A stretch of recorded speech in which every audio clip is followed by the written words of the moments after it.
Welcome back, everybody. This is Wukepedia, and I'm going to be talking about the farmer. This is the farmer guide, and what I would like to say right off the bat with every one of these class videos, play your role. Don't pick a class and try to fight against your talents by doing things that you don't do well. So what I mean by that initially is you are the farmer. You're going to get additional things by you're going to be able to craft the animal snares, the chicken coops, the beehives right away. Be that guy. No pun intended. Get the crops going. Be the farmer. You have 5 talent points that make shotguns really good. Be the shotgun guy. Don't be grabbing that first M60 that comes out. Don't be grabbing the first Magnum or Desert Eagle or SMG that comes out. Be the shotgun guy. Use the shotguns. You have great talents that buff this. Play to your roles, benefits. Now, crops.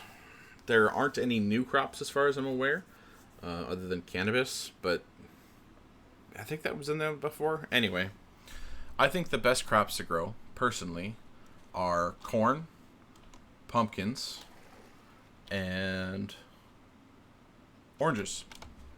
The orange trees. The rest of this, you can pretty much just do a little bit of everything.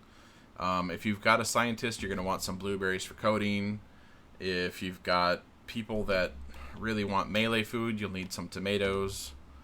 If you've got people that are fist weapons for brawling, you're going to want hops for beer. I actually harvested an awful lot of cotton this time around because we needed duct tape constantly. The iron hoe is your friend. It triples your yield, anyone's yield really.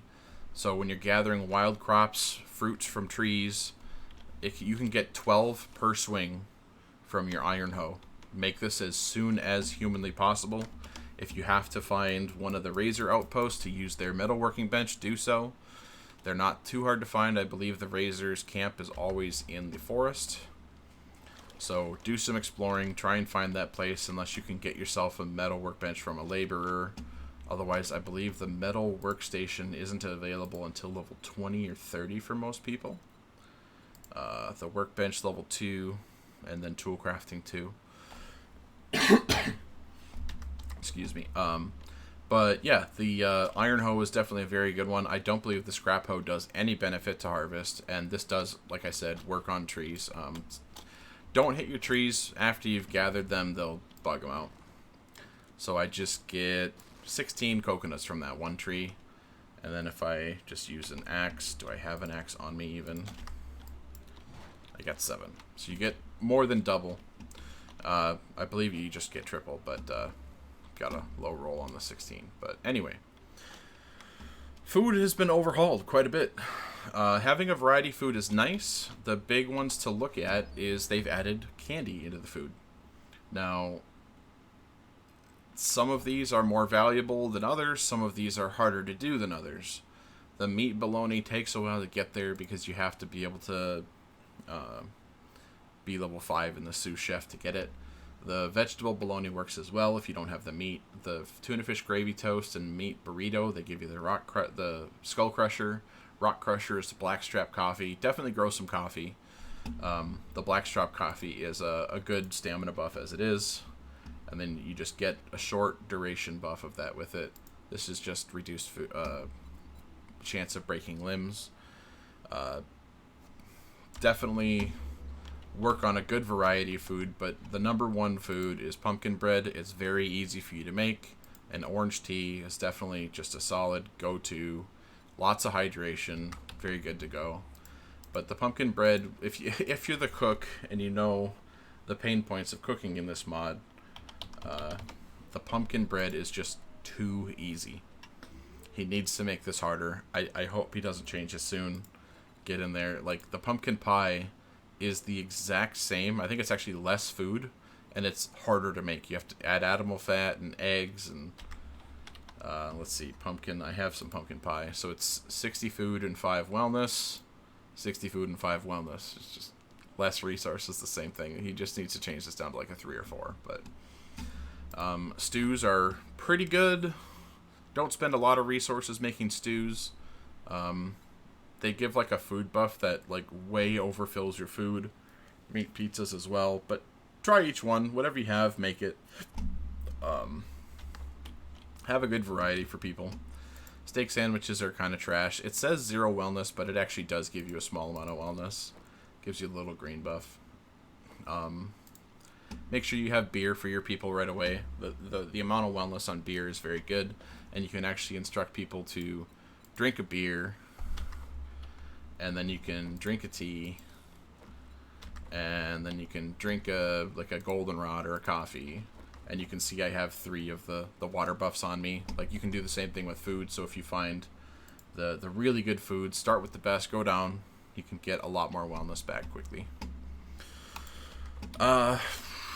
If you want, well, I think, personally, I think mastering the farmer early is very important. That's when you get the blackstrap and you also get the auto shotty. Even if people aren't shotgun players, an auto shotty is very tempting for a person to start using. It makes your Horde Nights go a lot easier, and oftentimes you have excess shotgun ammo because people don't usually use it early on. It just depends on your setup. The grow lights are nice for getting rid of your batteries. You can craft them into there and sell them. And I listed all the foods and their buffs. Oven glue recipe. This probably should have been in my tips video. Glue has many different recipes. The cheapest by far is in the oven. Get these wall ovens going soon. Boil your water soon. I hate clay bowls. Do everything with jars that you can. Try to avoid clay bowls at all costs. It's just too cumbersome to sit there and fill them 15 at a time. But yeah, what I ended up doing early game is I ended up boiling my water in the middle of town. So I had set up a little spot next to this little trench of water. Maybe it was this trench of water. Anyway, I had put 4 or 5 campfires there to boil water because even without a cooking pot, it takes the same amount of time. It's about a minute per jar to boil, and you don't want that heat in your base. Boil your water outside your base so that you can spend the time in your base cooking the food, and then it's there when you're done. But yeah, early on food, a very good staple food source is just potatoes. If you happen to not be a farmer and you're watching this video, just get some potatoes. You don't need any cooking utensils or just apples. You'll get the sticks to cook the apples on the fire from cutting down the apple trees. Apples and potatoes will keep you from starving. Don't eat uncooked food. Such a waste. It doesn't take that long to feed yourself. Hopefully your farmer gets his ass in gear and starts feeding you shortly after, but go out and gather your own food quickly. He doesn't get a lot extra early on from wild crops. I think actually not until very late. I think you've got to be level 20. 1 additional from wild crops. So yeah, so the last point is level 20. So before level 20, you get the exact same amount of food as the farmer does. So tell your people to gather food for you. One class that you do definitely, 2 classes actually, that you pair well with as a farmer is a hunter. So the hunter, if you want it to be your second profession, that will double your meat yield from farming animals. Also bones for glue. And another great one is the laborer, because the laborer gets the metal workstation earlier than most people. I think you can have it by level 10, and then you'll have to wait till at least level 20 if you don't have a laborer. So definitely recommend to your friends that you're playing with to go hunter or laborer. If you are the farmer, or if that's your second profession, consider those 2. They pair nicely with farmer. Thank you for watching the farming guide, and stay tuned for more.